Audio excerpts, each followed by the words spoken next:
So a little bit about this place. It is a quarry that was dug out a long time ago, and now it's filled with fresh water. And it goes down deeper than most places that you can find in the Georgia, Alabama, Tennessee area. I mean, you can see people, you'll be in the water as deep as we're allowed to go, and still you see bubbles coming up from below you, which was pretty cool. It was crazy. But you couldn't even see the people because they were so far down. It was so dark down there. There's thermoclines in this place. So you'll go from where you feel real warm at the top, you go down to about 20 feet, you start feeling cold. You go down a little further, it gets colder. So there's levels of actual heat dissipation that you'll feel, and you can feel it in your suit. You get really cold really fast. While we finish up our final prep, let's go ahead and talk about what we're going to see in the water today. Our ultimate goal was to see an airplane, which we had heard was buried all the way on the right-hand side of this screen. But we also knew there were a couple of other really cool things on the way, so we are excited to check them out.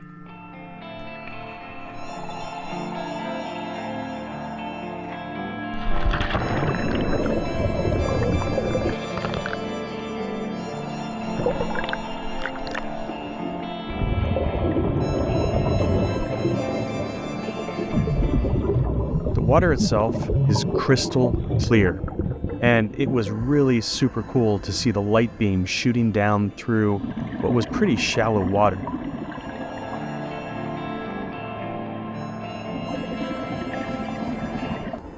In water like this, it's always mesmerizing to watch your bubbles float up to the top. It wasn't long before we hit our first real attraction, this old car, which God knows how long it's been there. I'd be really interested if you know what kind of car this is. Go ahead and drop it in the comments.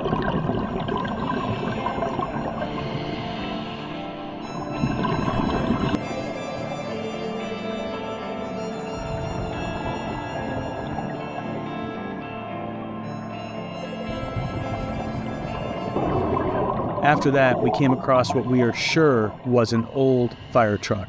Now this was really cool. We have never seen anything like it. When you're underwater, everything seems almost alien in nature. So when we came across this cross in the hillside, it felt almost like we were swimming in an alien burial ground.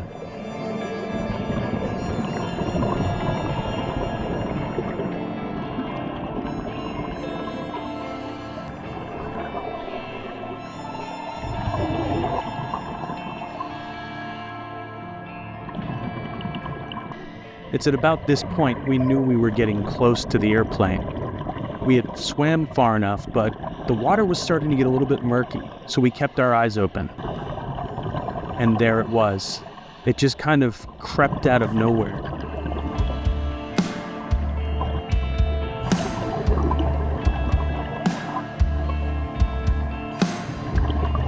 Turns out this is a Hawker business jet.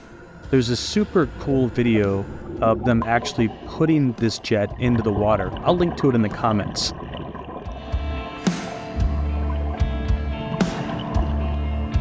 Now we peeked our head inside, but we weren't brave enough to go in. Realistically, our experience in the water wasn't good enough to be in a position where we could get caught stuck inside of this buried plane.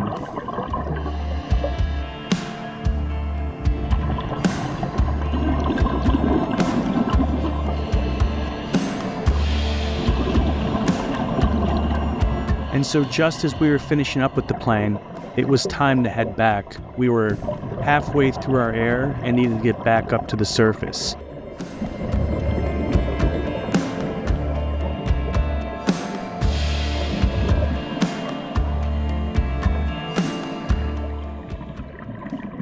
All right, bud, so we just finished up 2 dives at Blue Water Park. Yep. I thought it was pretty cool. I thought it was awesome. This is our 3rd place that we've been diving.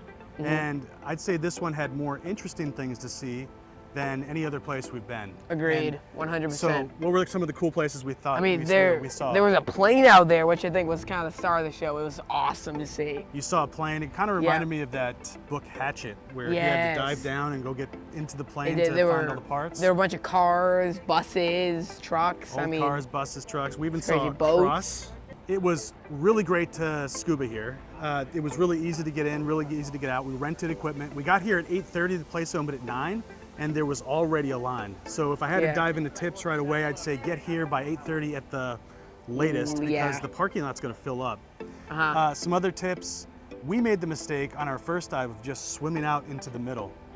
And there isn't much to see. I mean, if you go out in the middle, it's really deep, it's 80, 90 feet deep. And yeah, you definitely want to try to go along the cliffs or like the edges. That's where all the good stuff is. Yeah. And a lot of the stuff is on the right-hand side. The left-hand side mainly just goes down really deep. So if you're certified to go down that deep, then you can do that. But if you're not, then I say just stick to the edges and the right-hand side. Yeah, so the right-hand side's what's right over our shoulders here. You basically come down and you're going right counterclockwise on the quarry itself. I think when you get over there, we saw, I mean, just some amazing things. It took us a little while to get acclimated to the whole place because it's bigger than any place else we had scuba dived. Yes, And, it is I think, gigantic. but once we figured out where we were and what to see, it was really a pretty cool dive. Okay, that's it for now. We'll catch you on the next one. Catch you on the next one.